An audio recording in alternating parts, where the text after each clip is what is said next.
നമസ്കാരം. CPM എന്ന party കനത്ത തോൽവിയിലൂടെ കേരളത്തിലെ വലിയൊരു പ്രതിസന്ധിയെ അഭിമുഖീകരിക്കുകയാണ്.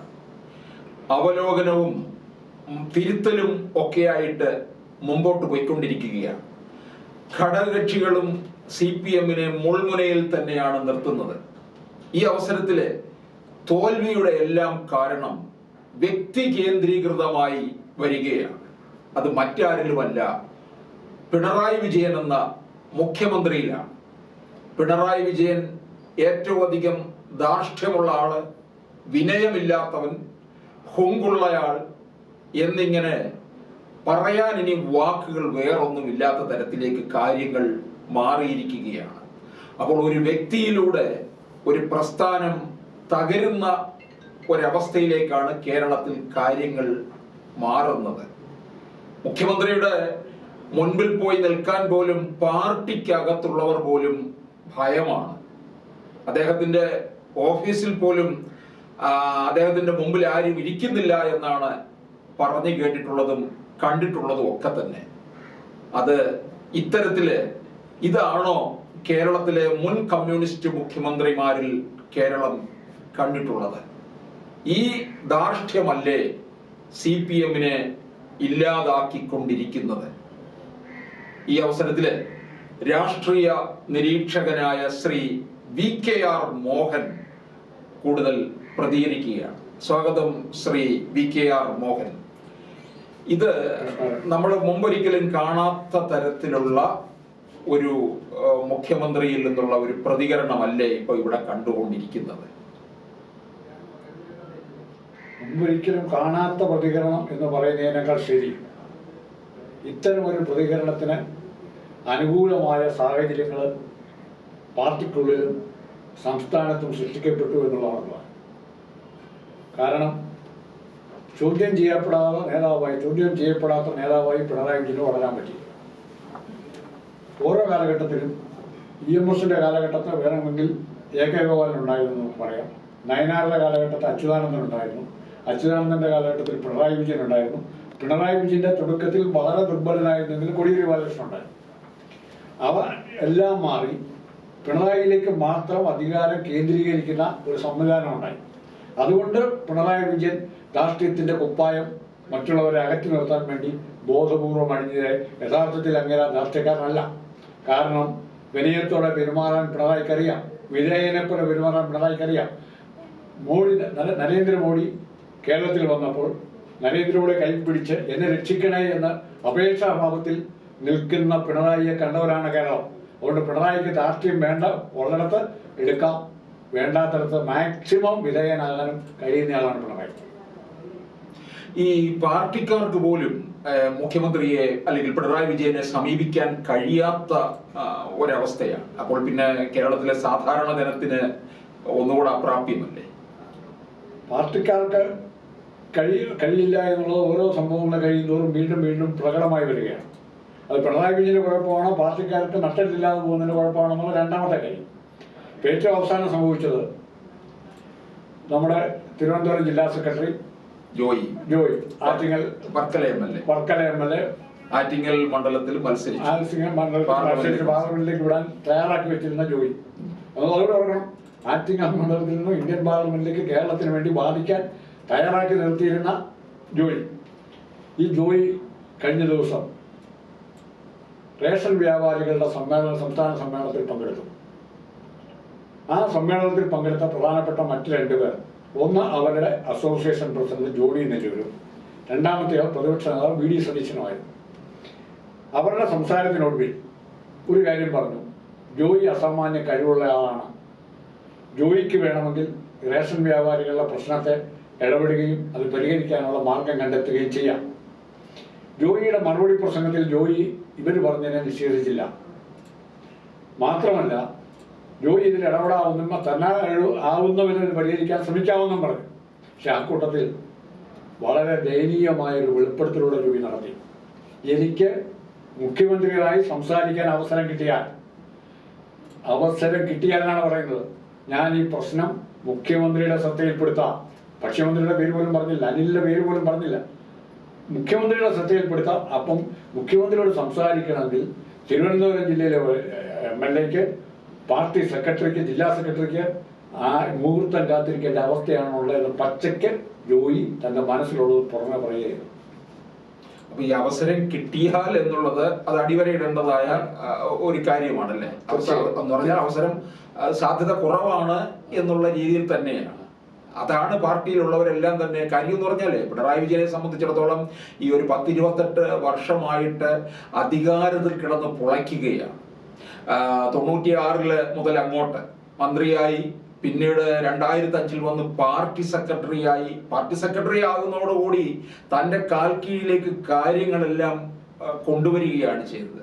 ഇദ്ദേഹം ഈ പതിയിരുന്ന് ആക്രമിച്ച് മുഴുവൻ കീഴടക്കി തൻ്റെ കാൽ കീഴിലാക്കുകയാണ് ചെയ്തിട്ടുള്ളത്. ഇദ്ദേഹത്തിന്റെ ഈ ധാർഷ്ട്യം അഴിമതി അതിന്റെ വേറൊരു ഭാഗമായിട്ട് അഴിമതിയിലും മുങ്ങുകയല്ലേ ചെയ്യുന്നത്? താൻ ചെയ്യുന്ന അഴിമതി എന്താണെന്നും അതിന്റെ മാഗ്നിറ്റ്യൂഡ് എന്താണെന്നും മറ്റാരേക്കാൾ നന്നായിട്ട് അറിയാവുന്നതാണ് പിണറായി. അതിനെ ആരും ചോദ്യം ചെയ്യാതിരിക്കാനുള്ള ഒരു മുഖംമൂടി കൂടിയാണ് ഈ ധാർഷ്ട്യം. ആരും നേരിട്ട് ചോദിക്കാതിരിക്കാന്നാണ് ഉദ്ദേശം. മാത്രമല്ല, എല്ലാ മന്ത്രിമാരും, പ്രത്യേകിച്ച് വീണ ജോർജിനെ പോലുള്ളവര്, എന്ത് കാര്യം ചെയ്യണമെങ്കിലും അതിലെവിടെയെങ്കിലും ഒരു അടിക്കുറിപ്പ് എഴുതും. മുഖ്യമന്ത്രിയുടെ നിർദ്ദേശപ്രകാരം സ്കൂൾ പെൺകുട്ടികൾക്ക് മെൻസ്ട്രുവൽ ക്യാപ്പ് കൊടുക്കുന്നതിന്റെ ഉദ്ഘാടന ചടങ്ങിലും പറയും മുഖ്യമന്ത്രിയുടെ നിർദ്ദേശപ്രകാരമാണ് ഇതൊക്കെ ചെയ്യുന്നത് എന്ന് പറയുന്ന രീതിയിലാണ് ഇവരുടെ പ്രവർത്തനങ്ങൾ. അങ്ങനെ വിധേയന്മാർ കൂടിക്കൂടി വന്നപ്പോൾ സ്വാഭാവികമായി മനുഷ്യസഹജമായ പേഴ്സണാലിറ്റി ചേഞ്ച് ഉണ്ടാകുന്നത് പോലെ ഇവര് ആ രീതിയിലേക്ക് പിണറായി വിജയൻ സ്വയം മാറുകയാണ്. പിണറായി വിജയൻ ധാർഷ്ട്യം കൊണ്ടുവന്നതല്ല, പിണറായി വിജയനെ ധാർഷ്ട്യത്തിന്റെ മൂടുപടം അണിയിക്കാൻ പ്രേരിപ്പിച്ചവർ ഈ കൂട്ടത്തിലുള്ളവർ തന്നെയാണ്. അതെന്തിനാ അഴിമതിക്ക് കൂട്ടുനിന്ന അർത്ഥമല്ലേ? അഴിമതിക്ക് പിണറായി വിജയന്റെ അഴിമതിയുടെ കാര്യത്തിൽ ഒരു പ്രത്യേകത, പിണറായി വിജയൻ അഴിമതി ചെയ്യുന്നുണ്ടോ ഇല്ലയോ എന്നുള്ളത് അവിടെ നിർത്തിക്കൊണ്ട് തന്നെ താഴെ തട്ടിലുള്ള സഖാക്കൾക്ക് വരെ, അത് ഹരിതകർമ്മസേനയാണെങ്കിലും തൊഴിലുറപ്പ് വേതന ആണെങ്കിലും കുടുംബശ്രീയുടെ ദൈനംദിന പ്രവർത്തനങ്ങളാണെങ്കിലും എല്ലാവർക്കും നാട്ടുകാരുടെ അല്ലെങ്കിൽ എന്തെങ്കിലും പൈസ എക്സ്ട്രാ കിട്ടാനുള്ള ഒരു സംവിധാനം വരെ പിണറായി വിജയൻ ചെയ്തിരിക്കുന്നു. അതുകൊണ്ട് നമ്മൾ ഉദ്ദേശിക്കുന്ന പോലെ പെട്ടെന്ന് പിണറായി വിജയന്റെ അഴിമതി എതിർക്കാൻ പറ്റില്ല. മാത്രമല്ല, ആവശ്യത്തിൽ കൂടുതൽ സുരക്ഷിതനാണ് പിണറായി എന്നുള്ള ബോധ്യം പിണറായിക്കുണ്ട്. പക്ഷെ അത് ക്രമത്തിൽ തകർന്നു വരുന്നുണ്ട്. അപ്പോൾ ഒരുപക്ഷെ ഈ അവലോകന യോഗമൊക്കെ ഇങ്ങനെ പൂർത്തീകരിച്ച് വരികയാണ്. തിരുത്തലിലേക്ക് കാര്യങ്ങൾ പോകുമ്പോൾ ഈ ഇത്രത്തോളം ധാർഷ്ട്യം ഇപ്പോഴും ഇതാണ് തൻ്റെ ശൈലി എന്ന് ഉറച്ചു നിൽക്കുന്ന പിണറായി മാറിക്കൊടുക്കാൻ ഒരുപക്ഷെ തയ്യാറാകത്തില്ല എന്നല്ലേ മനസ്സിലാക്കാൻ കഴിയുന്നത്? അല്ല, പിണറായി പണ്ട് തെരഞ്ഞെടുപ്പ് രാഷ്ട്രീയത്തെ വിശകലനം ചെയ്യുമ്പോൾ എല്ലാം മാധ്യമപ്രവർത്തകരും നിരീക്ഷകരും ഉപയോഗിക്കുന്ന ഒരു വാക്കുണ്ട്, there is no other alternative. വേറൊരു പാർട്ടി ഇല്ലാത്തതുകൊണ്ട് കോൺഗ്രസിന് ചെയ്യുന്നു, അല്ലെങ്കിൽ വേറൊരു പാർട്ടി ഇല്ലാത്തതുകൊണ്ട് BJPക്ക് ചെയ്യുന്നു. ഈ കാഴ്ചപ്പാട് തന്നെയാണ് മാർക്സിസ്റ്റ് പാർട്ടിയിലുള്ളത്. There is no other leader. ഒരാളുടെ പേര് മുമ്പോട്ട് പറയാനില്ല. പിണറായി മാധ്യമത്തിൽ പറയുന്ന വേറെ ആരെ? ഐസക്കിനെയാണ്. കൊള്ളാവുന്നവരെല്ലാം പുറത്താക്കി. സുധാകരൻ പുറത്ത്, രവീന്ദ്രനാഥ് പുറത്ത്. പിന്നെ ആരോ മിച്ചമായിട്ട് നിൽക്കുന്ന MAVയാണ്. ഇവരെല്ലാം ആരോപണങ്ങൾ, 100 കണക്കിന് ആരോപണങ്ങൾ. ഈ ആരോപണങ്ങളുടെ മുഴുവൻ വിവരവും പിണറായിക്ക് അറിയുകയും ചെയ്യാം. പിന്നെ പരബ്രഹ്മം, അതായത് ദൈവം തമ്പുരാൻ സംരക്ഷിക്കുക എന്ന് പറഞ്ഞാൽ മോഡിയുടെ അനുഗ്രഹാശികൾ പിണറായി വിജയനുണ്ട്, ഇപ്പോഴും ഉണ്ട്.